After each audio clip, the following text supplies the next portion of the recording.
Oh, this is paper 63, October, November 2020. Hot zinc reacts with steam to make zinc oxide and hydrogen gas. A student want to use the apparatus shown to react zinc with steam and to collect the hydrogen gas. Name the items of the apparatus labeled A and B. हाँ, समझ क्या कहते हो? A क्या है और B क्या है? Yes. ए बीकर है।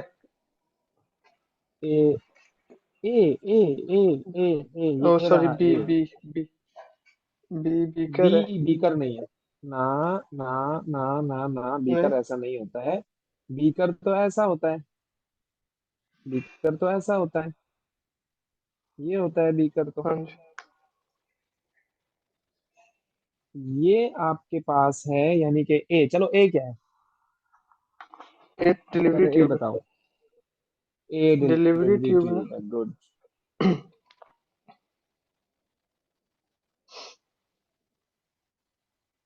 ये तो आपकी हो गई डिलीवरी ट्यूब। और जो बी है आपका बेटा, वो ट्रफ है, ट्रफ। ट्रफ। ओके। बी आपका क्या है? ट्रफ है, trough. Trough. State the purpose of the mineral wool. इन्होंने वूल लगाया यहाँ पर, इसका क्या पर्पस होता है मिनरल वूल का? वूल का क्या पर्पस हो सकता है? एक मार्क का क्वेश्चन है। वाटर को absorb टू absorb वाटर। हाँ, हाँ, कह सकते हो, कह सकते हो, यस।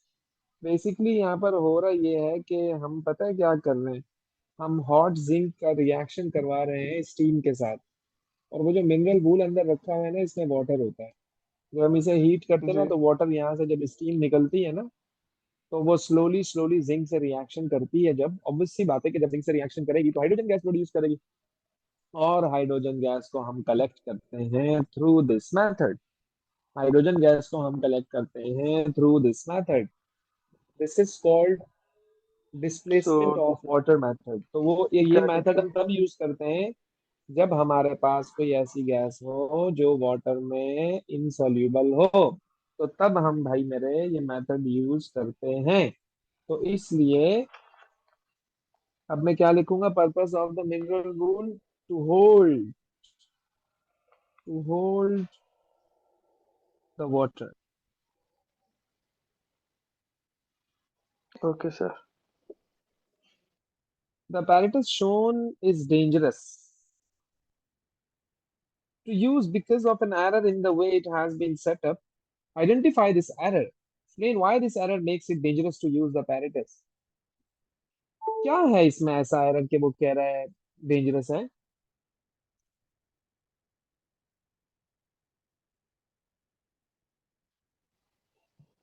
apparatus में क्या रॉन्ग है?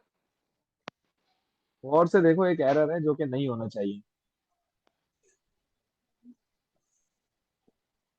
अगर ये आप अपैरेटस देखो ना बेटा, तो यहाँ पर जो है ना, इन्होंने बंक लगाया हुआ है।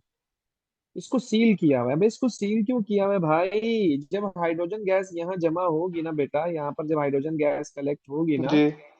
तो पता है ना आपको, यहाँ से वाटर निकलता रहता है, यहाँ से वाटर हाँ निकलता जी। रहता है, ये जगह खाली होती जाती है आपके पास। एक्चुअल में ये जगह खाली नहीं हो रही होती, वहां पर हाइड्रोजन गैस कलेक्ट हो रही होती है। हाँ तो जी। अब हम ये कि इस जो error है, ये है कि यहाँ पे बंग लगा हुआ है। तो जब यहाँ पर बंग लगा हुआ है, निकल ही नहीं सकता। जब आपका वाटर यहाँ से नहीं निकलेगा तो प्रेशर बिल्डअप होगा। जब आपका प्रेशर बिल्डअप होगा तो जो आपका जो ये आपकी जो ये बॉइलिंग ट्यूब है, it can explode, it can explode. हाँ तो जी। ये इसमें सबसे बड़ा एरर है। तो आप कहो कि आपका जो बॉइलिंग ट्यूब है, दिस इज सील्ड,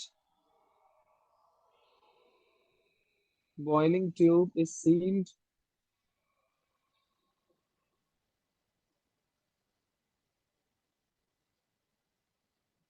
एक्सप्लेनेशन क्या है? Pressure will increase, which can cause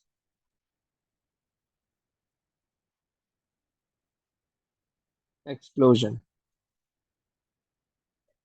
Add two arrows to the diagram to show the two places where the apparatus should be heated once the error in C has been corrected.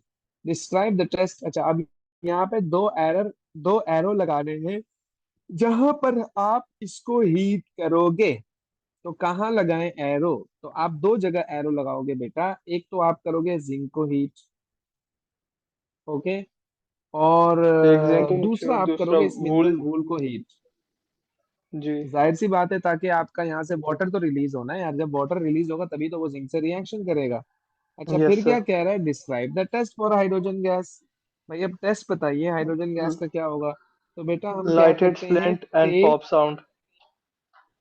Exactly, lighted splint, yes.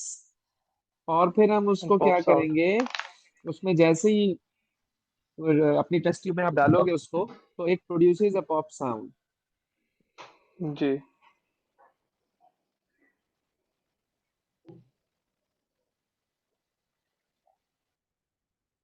A student investigated the reaction between dilute ethanoic acid and two different solutions of sodium hydroxide labeled A and B.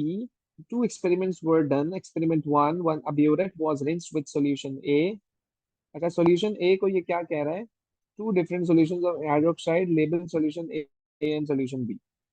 फिर उसने क्या किया? Burette को fill कर दिया solution A से। Some of solution A was run out of the burette so that the level of solution was on the burette scale. अच्छा जी, ये करके फिर वो क्या कह रहा है? Use the burette diagrams to complete the table. तो भाई ये जो जी। आपका इनिशियल रीडिंग है, वो ये जो जीरो। आपकी इनिशियल रीडिंग है, ये कितनी आ रही है आपके पास? जीरो। 0.00। और फाइनल ब्यूरेट रीडिंग आपके पास क्या आ रही है? थर्टी क्या सेवन कहते हैं? Point two 37.2। और डिफरेंस कितना आ हाँ जी। रहा है? Thirty seven thirty point seven two point two जी। आइए जरा अगले अगले एक्सपेरिमेंट में। अगले एक्सपेरिमेंट में जो आपके पास इनिशियल रीडिंग आ रही है, दैट इज 5.5। 5.5 और जो यस। फाइनल रीडिंग आ रही है, that is 17.9। 17.9। And the difference is 17.9 minus 5.5। for 12.4। क्या आ रहा है? 12.4। Explain why universal indicator is not a suitable indicator to use in this titration.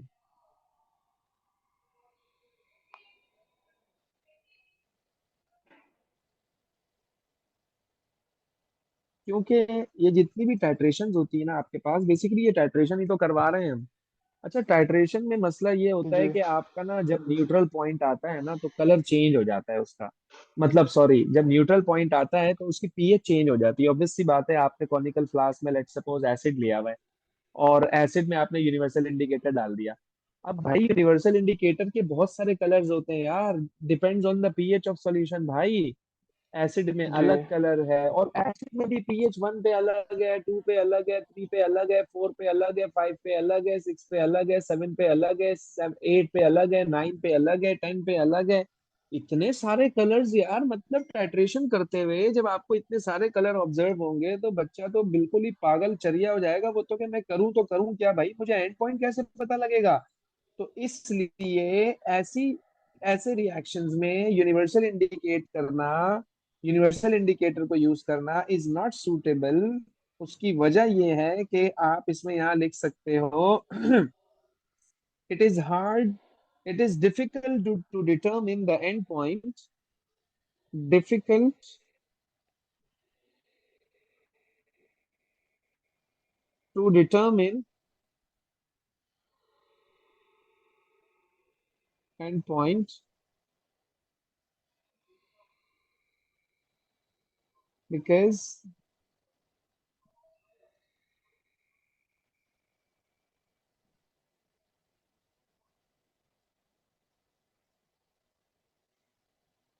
many colors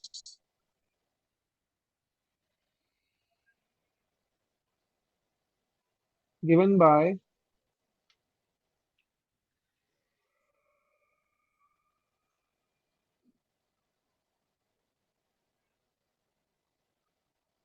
universal indicator. State which of sodium hydroxide solution A और solution B was the more concentrated. बेटा ये आपका experiment to था, ये आपका experiment to था जी जिसमें आपने ये रो लिया, और वो एक्सपेरिमेंट वन था जिसमें आपने यहाँ पे कुछ इस तरह किया। ये वॉल्यूम जो है वो 37.2 है, और ये वाला जो वॉल्यूम है आपके पास ये 12.4 है। ये हाँ जी 12.4 है। अब इसको देखते हुए हम कैसे बताएंगे कि which solution is more concentrated? Yes.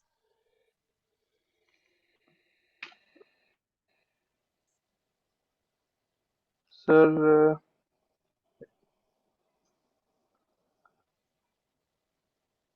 इसमें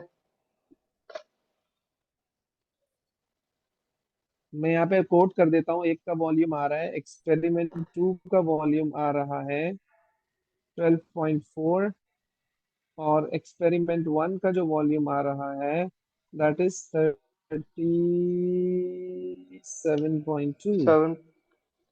जी सर, इसमें एक्सपेरिमेंट बी मोर तो अब कॉन्सेंट्रेटेड है। आप ये देखें बेटा,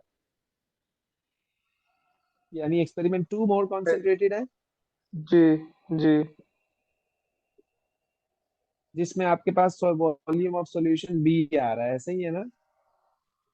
हाँ जी yes, experiment two is more concentrated. लेकिन क्यों यार, क्यों क्यों क्यों क्यों क्यों B is more sir, concentrated? क्योंकि व्हाई?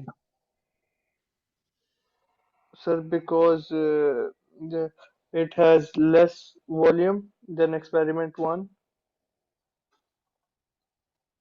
देखो असल में होता ये है कि आपने जब टाइट्रेशन स्टार्ट की और आपने ब्यूरेट को फिल कर लिया, लेट सपोज आपने ये ब्यूरेट लिया और इसको फिल किया हुआ है आपने किसी भी मैं आपको अगर कह दूं, आपने ब्यूरेट को फिल किया हुआ है लेट सपोज सोडियम हाइड्रोक्साइड से, और आपके पास क्या है, यहाँ पर कोई एसिड है।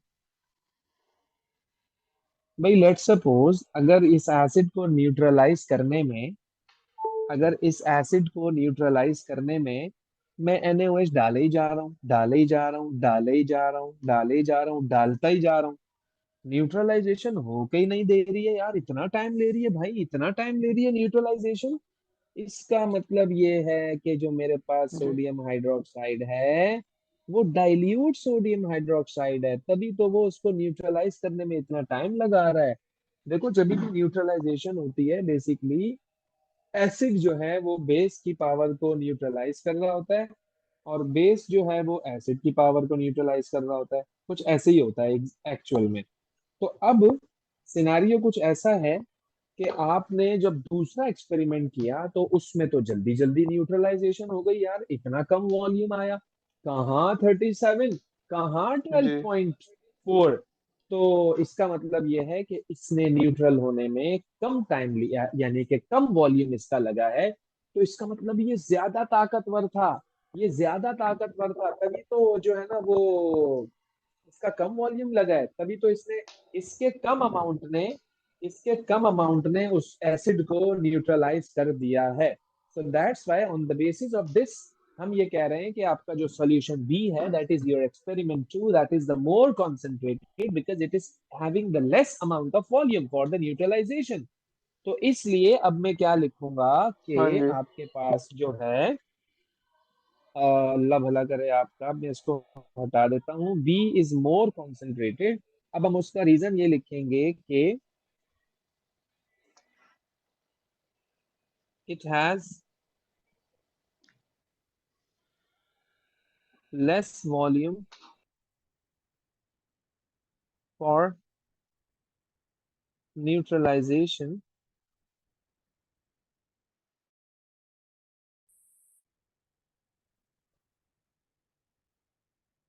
Then solution A. State how many times more concentrated this solution of sodium hydroxide was than the other solution of sodium hydroxide. भाई कंपैरिजन करवा रहा है और वो आपसे पूछ रहा है कि क्यों है यार, मतलब कि कितने टाइम्स कॉन्सेंट्रेटेड है, कैसे पता लगाएंगे, ये क्या कहते हो? सर, मल्टीप्लाई करके ऐड। सॉरी। हाँ, इसमें ना एक आसान सा तरीका ये होता है, जब भी आप सिंपल रेशो निकालना चाहो ना, तो ये 12.4 है आपके पास, ये 37.2 है आपके पास। तो मैं रेशो निकालना चाह रहा हूँ, मैं टाइम्स देखना चाह रहा हूँ। तो मैं क्या करूँगा भाई, छोटे नंबर से मैंने डिवाइड करवा दिया, और थ्री जब टाइम्स मैंने सर? इसको डिवाइड करवाया तो मेरे पास आंसर आया 3। तो इसलिए आप यहाँ क्या कहोगे, 3 टाइम्स, दिस इज थ्री जी। टाइम्स समझ आ थ्री गई टाइम बात? यस। कॉन्सेंट्रेटेड। Determine the जी। volume of solution B. Exactly. Determine the volume of solution B. That would be required if experiment 2 was repeated with 10 cm cube of dilute ethanoic acid. Determine the volume of solution B. जो कि यानी कि solution B अभी हमने ऊपर कहा है कि more concentrated है। Determine the volume of solution B that would be required if experiment 2 was repeated with 10 cm cube of with 10 cm cube of dilute ethanoic acid। तो अभी उसने कितना लिया हुआ था भाई मेरे, अभी देखते हैं जरा ये क्या कह रहा है एक्सपेरिमेंट 2 में, कि the conical flask 25 was centimetre cube. emptied and rinsed with, हाँ 25 cm cube of ethanoic acid लिया है, तभी तो ये रीडिंग आ रही है जी। 12.4। लेकिन अब वो कह रहा है मेरे भाई कि आपको 25 नहीं लेना है, अब आपको लेना है कितना, 10 cm क्यूब लेना है अब आपको, 10 cm क्यूब लेना है अब हाँ आपको। जी। तो क्या करें भाई मेरे, क्या करें? यानी यानी 25 cm क्यूब पर you are getting 25 cm cube पर you are getting the 12.4 cm cube volume. So how much volume will be there if you have 10 cm cube? तो जरा करवाइएगा इसको क्रॉस मल्टीप्लाई कैलकुलेशन। तो this will be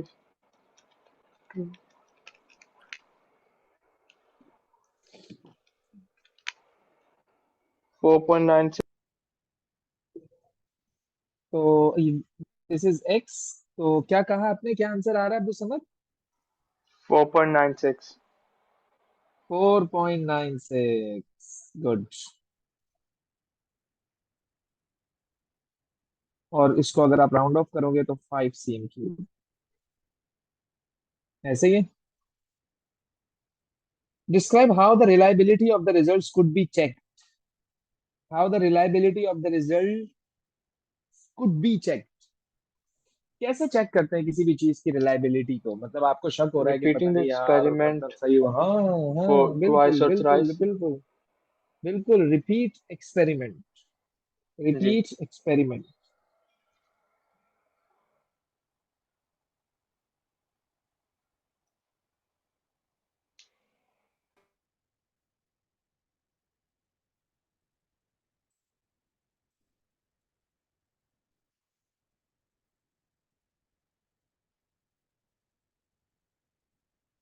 and compare the results. A 25 cm cube pipette can be used to measure the volume of a solution. Describe an advantage of using a 25 cm cube pipette to measure the volume of the dilute ethanoic acid.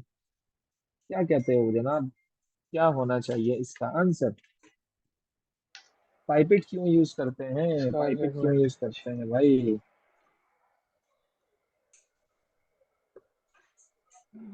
Pipette use sir करने की क्या वजह है? So yes. मतलब accurate, it's accurate, the volume is accurate. हाँ जी, it's more accurate. जी। Yes, it's more accurate, exactly, it's more accurate.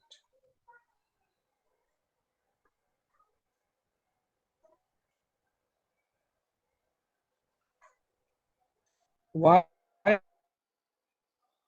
5 cm cube pipette could not be used to measure the volume of solution A? क्या कहते हो? Sir pipette only measures up to 25 centimetre cube. अच्छा, मैं आपको एक बात बता दूं, जो पिपेट होती है ना बेटा, जी। वो एक फिक्स वॉल्यूम को मेजर करती है। मेजर अ वो फिक्स 25 वॉल्यूम, सेंटीमीटर क्यूब से ऊपर नहीं मेजर करती ना?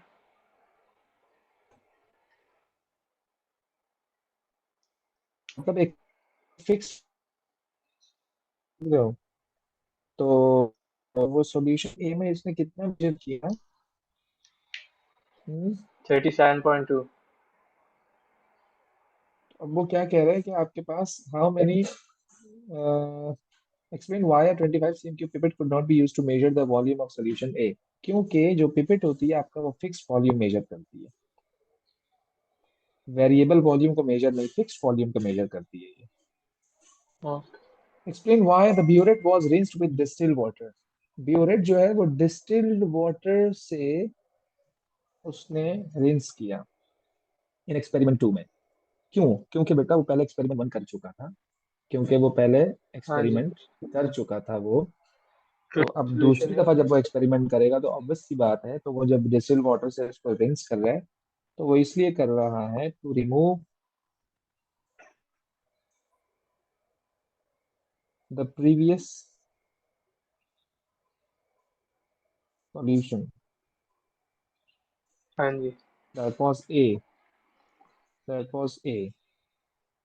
State the effect that not rinsing the burette with solution B would have on the final burette reading. Explain your answer। क्या कहते हो? State the effect of not rinsing beaded with solution B। Sir, explanation तो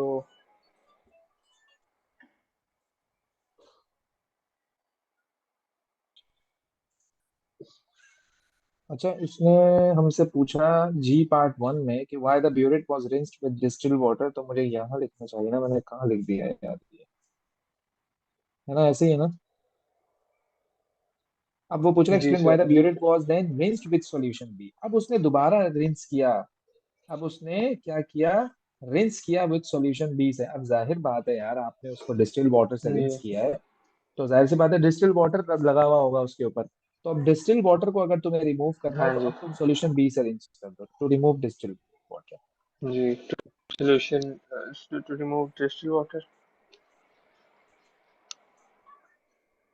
अब ये distil water कहाँ से आया? क्योंकि आपने जब यहाँ पर सॉल्यूशन ए को रिमूव करने के चक्कर में जब तुमने उसे पानी से धोया, अब तुम इस पानी को भी तो रिमूव करो ना, यहाँ से पानी भी तो रिमूव होना चाहिए ना भाई। पानी को रिमूव करने के लिए हमने क्या किया, उसको दोबारा से डिस्टिल उससे सॉल्यूशन बी से जब हमने इसे रिंस किया तो अब आपका वाटर भी रिमूव हो चुका है। ओके। जी।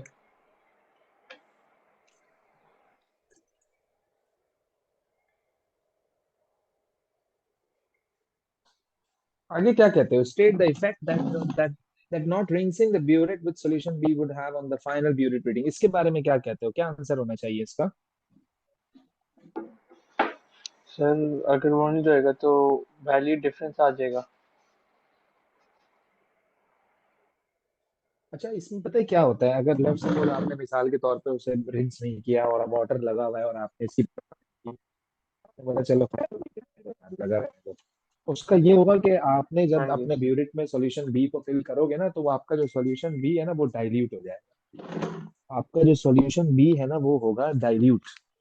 और जब आपका सॉल्यूशन बी अगर डाइल्यूट हो गया तो ऑब्वियस सी बात है, जब आप टाइट्रेशन कर रहे होगे तो it will take more amount of volume. तो ये इसका ड्रॉबैक आएगा। तो इसलिए बेहतर ये है कि आप उसको पहले क्या करो, सॉल्यूशन बी से उसे आप रिंस कर लो। तो अब इसका इफेक्ट क्या आएगा? सबसे पहले तो मैं इफेक्ट लिख दूं इसका, तो याद रखिएगा वो किसका इफेक्ट पूछ रहे हैं? The final burette reading. Final burette reading will be higher, will be higher. वो हायर इसलिए हो जाएगी क्योंकि water will dilute solution B. सही है, वो डाइल्यूट हो जाएगा सॉल्यूशन भी, इसलिए उसको न्यूट्रलाइज करने के लिए अब जी। आपको ज्यादा वॉल्यूम रिक्वायर्ड होगा। जब चीज कॉन्सेंट्रेट होती है तो उसको कम वॉल्यूम रिक्वायर्ड होता है। Okay. Ji sir.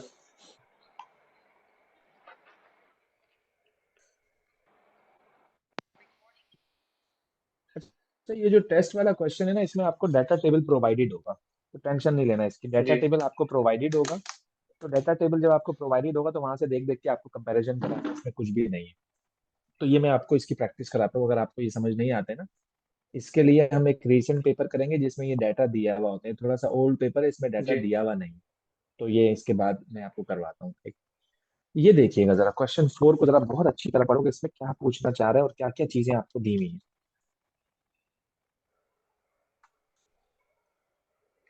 Toothpaste contains sodium chloride, calcium carbonate, silica, main flavoring. Sodium chloride and main flavoring are soluble in water. Calcium carbonate and silica are insoluble in water. Calcium carbonate reacts with dilute hydrochloric acid to form soluble salts. Calcium chloride. Okay. Plan and how you will calculate the percentage of silica in the toothpaste. You have access to normal laboratory apparatus.